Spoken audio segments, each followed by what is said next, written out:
We're up to mitzvah number 103, and today we're going to do three mitzvos, 103, 104, and 110, and they all relate to the mitzvah of bringing ketores, of bringing incense in the temple, in the tabernacle, every day. Of course, we are amid the sections related to the temple and to its sacrifices, and we have mitzvah number 103, which is to offer incense twice a day, in the morning, afternoon, upon the golden inner altar. There are two altars. There's the outer one, upon which you bring all the sacrifices.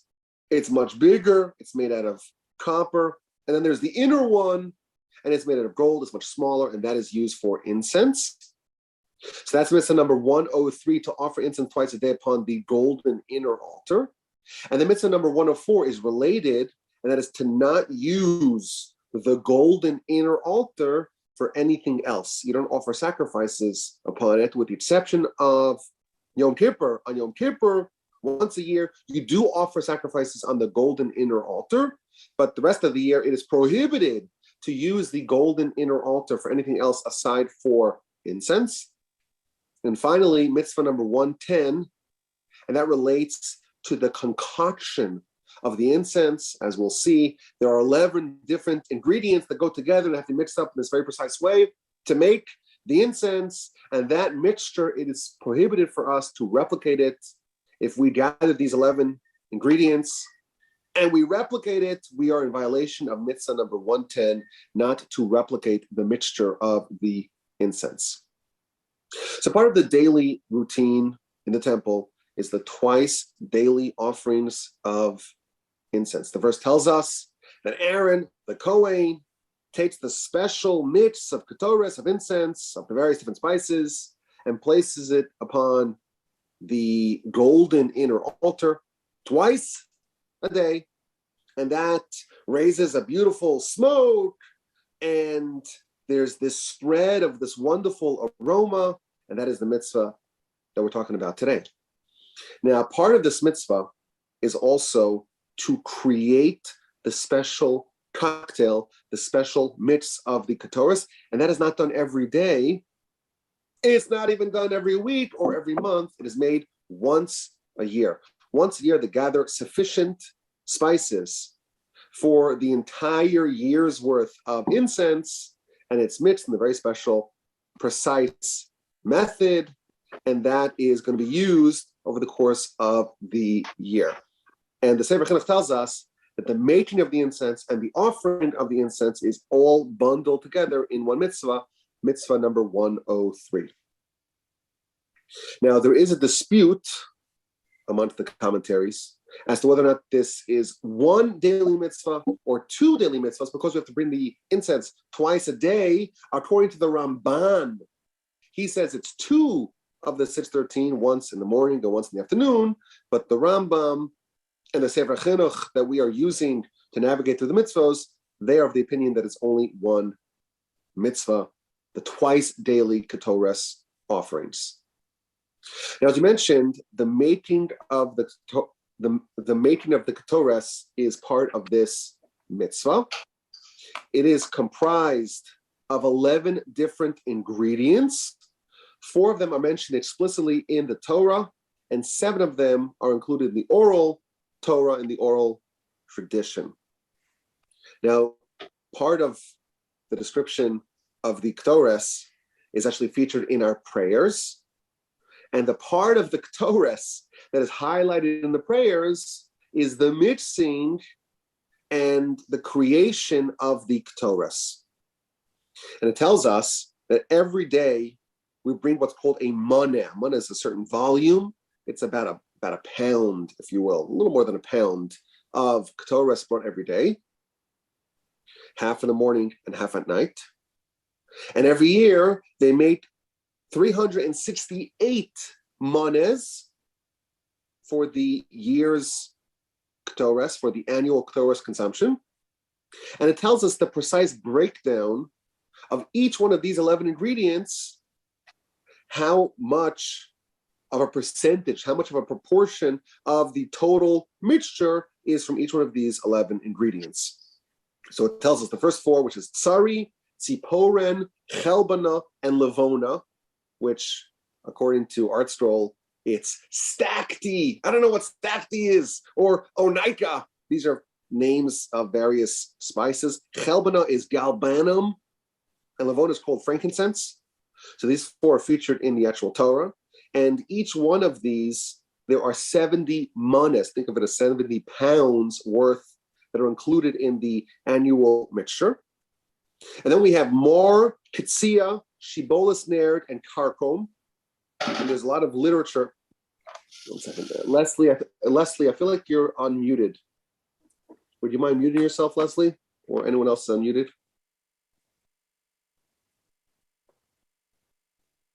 I just hear some noise there. Apologize for that. Now, there is a lot of literature discussing the exact identity of all these spices, but ArtScroll tells us that more is what's called myrrh, and kitsia is cassia, and shibolis nerd is spiked lavender, and karkom is saffron. And each one of these, there are 16 manas placed in the annual mixture, and then there's kosht, and then there's kilufa, and then there's kinoma, which seems to be cinnamon, and you put them all together, and you mix them in this wonderful way, in this wonderful fashion. It's not evenly distributed. Each one had to be included with the precise proportions, and that created a mixture, a spice, that when it was burned, the smoke would go straight up, and the entire temple and the entire city of Jerusalem, and the Talmud tells us, even the environs of Jerusalem, all the way down to Jericho, there would be this incredible aroma. Says the Talmud, the goats of Jericho would sneeze due to the smell of the ketoris, of the incense. And the Talmud, in fact, tells us that brides in Jerusalem, if you're a bride, you want to smell really good. But when the temple was in session, and every day there was ketoris, there was incense that was being burned, there was such a lovely smell permeating throughout the whole city that the brides did not even need to apply any perfume. Now, it's interesting, if you look at some of these ingredients, one of them, we're told, the chelbana, was actually rancid. If you just looked at it on its own, it was awful. It had a terrible effluvia to it. But when it was placed together with other ingredients, and again, each one with the precise proportions, the result was heavenly. And in fact, the collective smell of all 11 together was better than any one individually. And in fact, once the entire concoction was completed, even the aforementioned chelbana, that on its own had a rancid, awful smell, it ultimately contributed to the aroma that resulted from the entirety of the mixture. And the Talmud tells us that the reason why there's this one ingredient, the chelbana, that is included with all the other wonderful ingredients, that's to remind us that we're really one nation. And some of us on our own smell really great, but we have to remember that there are others amongst our nation, the wicked as they are called, they don't really give off such a wonderful aroma. But the ketoris in its entirety symbolizes the entire nation. And we cannot forget about the foul smelling amongst us. And in fact, when they're included in our prayers and in our offerings, the net result of it all is actually better. So ultimately, even those chelbanas amongst us contribute towards the wonderful smell. Now, the Sefer Chinuch, the book that we, again, are using to go through the mitzvos, he always offers a reason why we have every mitzvah. And he says that the reason why we have this is because if you're going to go to the house of God and you want to have the feeling of the honor and the distinction and the power and the awe of the house of God, you have to do something special. You have to elevate the experience. And the way you do that is you do it with things that people appreciate. And smell, he tells us, it's a very powerful sense. It's a very spiritual sense. It draws a person in. It's also, we're told, a spiritual sense. There's nothing physical, really tangible about it. You could get on the phone and the audio can transfer across the globe, and you can watch a video from the other side of the world, but they have yet to create a smell-o-vision. You can't really transmit smells. It doesn't really work like that. Why? Because it's much more spiritual. And this incense brought in the temple is the best aroma that a human can concoct. And therefore, when you walk to the temple, all of your senses were engaged, and you can really appreciate the fact that you're about to enter the residence, the domicile of God in the world. Now, this concoction can only be made by a Kohen, one of the laws of the Ketores, of the incense. If you forgot the morning edition of the incense, you would do double at night. But on a typical day, you would do half of it in the morning and half of it at night, in between the preparation of the wicks. The Kohen will prepare the wicks for the menorah, and after he prepared 5 of those wicks, he would stop, do the Ketores, and then go finish the rest of the wicks. And when they would do it, they would clear out the space. There can't be anyone there. There was a prohibition against having people around when the Kohen offers the incense. And he takes the spices, the precise amount, and he places, there's some coals upon the altar, and he puts the spices gently upon the coals. He bows and he leaves. And there's another law here that the Sefer Chinuch mentions, and as he typically does, he offers us, some miscellaneous laws related to this mitzvah. There's an interesting law that when you mix the spices once a year, there are various incantations, sounds that you have to make. Why? Because this is such a fine art, the mixture of the spices, that when you make sound, it actually helps enrich the mixture. So this is mitzvah number 103, an interesting mitzvah. Part of the activities, the procedures, the offerings done in the temple and the tabernacle is the Ketores, is the incense, and we have mitzvah number 103, that is the mitzvah to prepare the incense and to offer it twice a day. Mitzvah number 104 talks about the exclusivity of the golden altar. There's, in the sanctuary, there are 3 vessels. You have the table, we talked about the table. You have the menorah, and you have the golden altar, 3 golden vessels. Only a Kohen can walk into the sanctuary. And that inner golden altar can only be used for Ketores, with the exception of once a year on Yom Kippur, where they offer some other offerings upon it. Mitzvah number 104, the exclusivity of the golden inner altar to be used exclusively for the Ketores. And finally, we have mitzvah number 110, and that is the prohibition forbidding us to try to replicate the incense. We have a list of 10 ingredients. And theoretically, if you find those ingredients and you know the exact proportions, you could recreate the incense, but that would be a violation of Torah law. Why? Because this mixture is to be used only for the temple.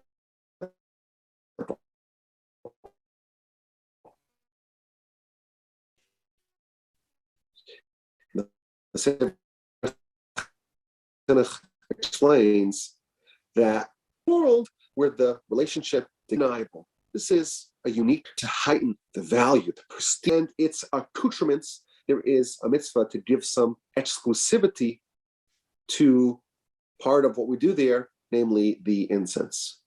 And that's why only the Kohanim mix it. It's not for simpletons. It's only the Kohanim and only in the temple. It's special and it is exclusive. There's one more interesting law that he brings over here. And that is that suppose you are an enterprising Kohen and you think that you could improve upon this recipe, and you want to skip some of the ingredients, you want to play around with some of the ingredients. If you skip any of the ingredients, you receive the death penalty. This is not something we play around with. This is part of what the Almighty tells us to do in the temple.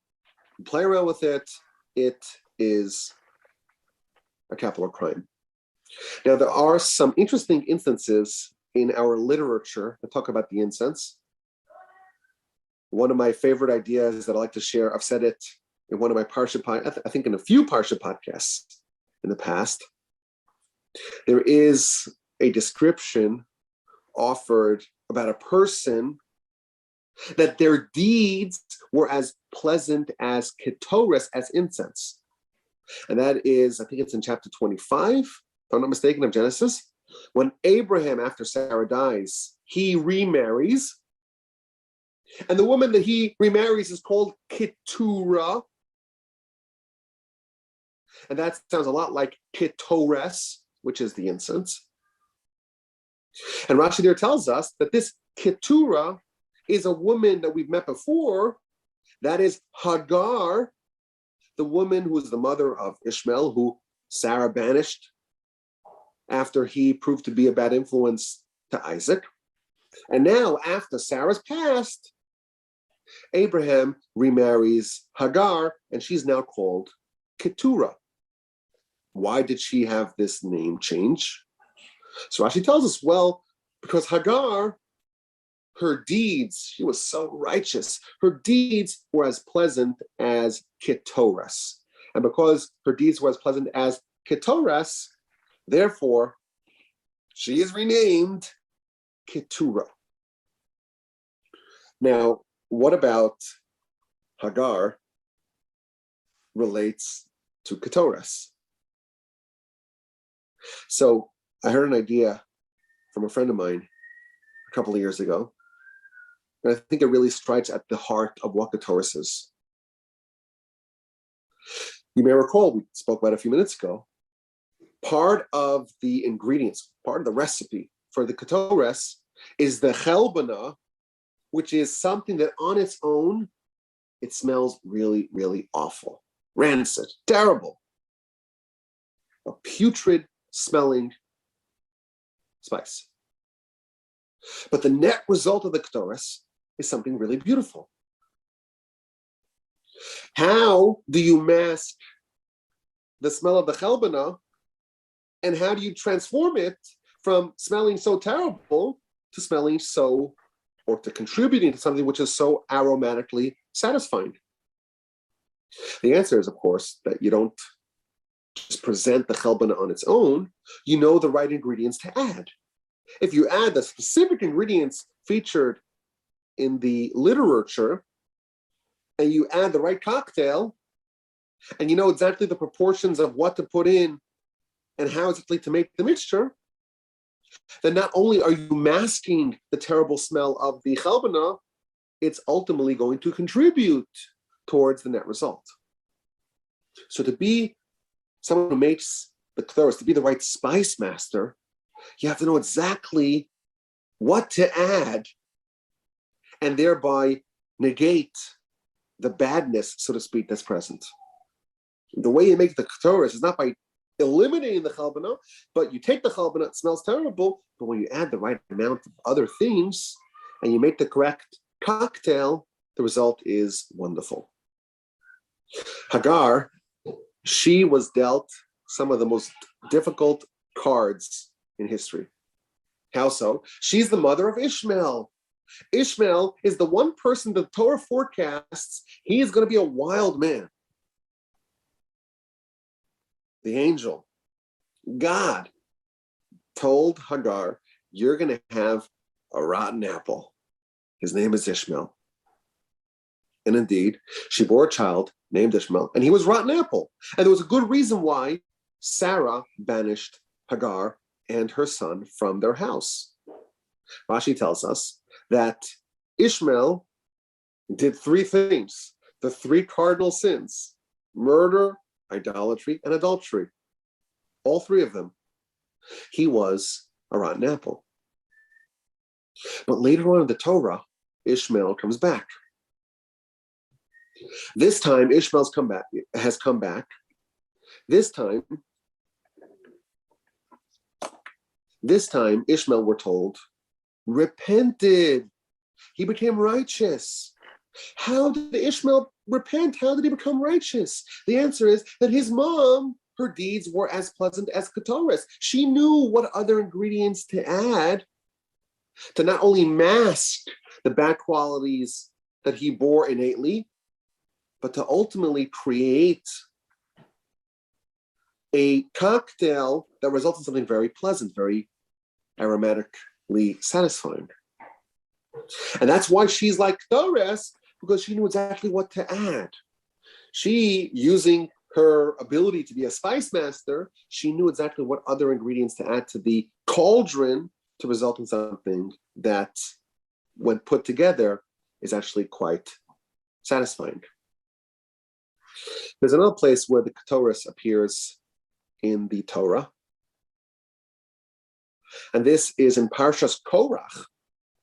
After Korach, Moshe and Aaron's cousin, he launches his insurrection, and the earth swallows up some of the participants in the Korach rebellion. And then there's a fire that consumes some of the co-conspirators. And then there's also a plague. There's a plague. And Moshe tells Aaron, go take some Keturah and stop the plague. And Aaron takes some Keturah, some incense, and stands between the living and the dead and stops the angel of death. And Rashi tells us, quoting from the Talmud, that Moshe knew the way to thwart, the way to foil the angel of death. How so? When Moshe was in heaven to get the Torah, he befriended the angel of death. And the angel of death said, I want to give you a secret. Let me give you a secret. Let me give you a gift.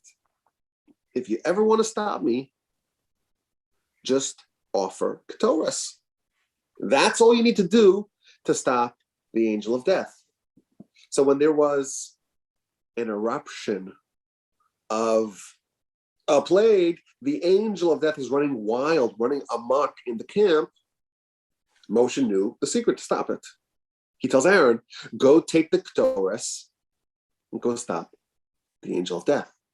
And Rashi actually records that there was a conversation between Aaron and the angel of death. When Aaron was standing with the Keturah, the angel of death had to stop. And he tells Aaron, get out of my way. I'm here to go fulfill the will of God. And Aaron responded, well, so am I.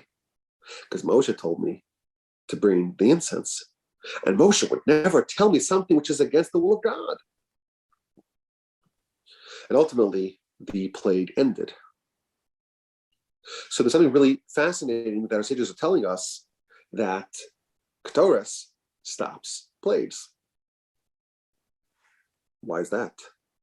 So here's my theory. A plague, by definition, is something which kills righteous and wicked alike. The plague is all about indiscriminate death. It's running rampant, and it's trampling over people irrespective of who they are individually. The theory goes that the essence of a plague is when we fail to distinguish between individuals, when we're indiscriminate and we treat everyone the same, and we fail to realize the individuality of every person. That is the attribute that unleashes indiscrimination. If everyone's the same, then there is no differentiation between the righteous and the wicked, and therefore that is something which unleashes a plague. It's measure for measure. But the antidote, what's the antidote? The antidote is the incense. What's the incense? It's a mixture of 11 completely different spices. Some of them are wonderful, some of them are awful, but each one's unique. And we put them together. We create a certain harmony, a certain symphony, and all the different and unique parts are working together. Not that everyone's the same, everyone has the same goal. But not that everyone's the same, everyone's unique, everyone's special, everyone's an individual. And they're all working towards a shared goal. And we realize that everyone has their own tailored path to arrive at the final result, which is that aromatic delight. And everyone has something to contribute. And everyone can add and manipulate to the ultimate cocktail with their own contributions. And that is what makes it satisfying. And that's what creates this aroma that spans from Jerusalem to Jericho. When you do that, the plague ends. When you realize that everyone's an individual, we're not just a bunch of widgets, cogs in this big picture. Everyone is unique. Everyone's got their own little fingerprint. Everyone is a one of one. That's the antidote to the plague. And that's symbolized by the Ketores. And even today, we don't have a temple. We don't have a tabernacle. We haven't had one for a couple of millennia. There is a widespread custom every day to talk about the Ketores. It's in the prayers. According to some, they say it multiple times a day. According to others, they say it maybe in the morning or on Shabbos, different customs. But they take various parts of the Mishnah and the Talmudic literature that relate to the incense, and they say it every day. Why do we say it every day? One of the reasons offered is because we don't have the ability to bring sacrifices or offerings. But when you study the parts of the Torah that correspond to the various offerings, it is the equivalent of you offering it. That's one reason. Alternatively, it's important for Jews to study every day. And therefore, there's a citation from the Talmud, from the Mishnah, that is offered or that is said every day. It's in the prayers. Everyone says the prayers every day. Therefore, everyone will at least study the bare minimum of Torah every single day. Now, what's really interesting about this particular citation or sections from the literature is that it contains no disputes. And typically, you open up the Talmud or the Mishnah, Rabbi X says this, and Rabbi Y says that. There's a lot of debate and discussion here. There's no debate. It seems to maybe connect to the larger theme of Ketores, is that when everyone comes together, we can all work in unison, and that's every individual contributing their unique contribution towards the greater whole, but everyone working in harmony. And there are, in fact, some people, there's an ancient tradition to write out the parts of the prayers related to the Ketores, to write it out on a cloth, which is on a scroll, the way you write the Torah scroll. And according to some of the commentators, this is a way to merit great wealth. Why? In the temple, it was known that if you were a Kohen who brought the Ketores, that was something that would contribute towards wealth. And today we don't have the Ketores, but we could still say the Ketores, and therefore many people have the custom every day to read the Ketores or to read the citations from the Ketores.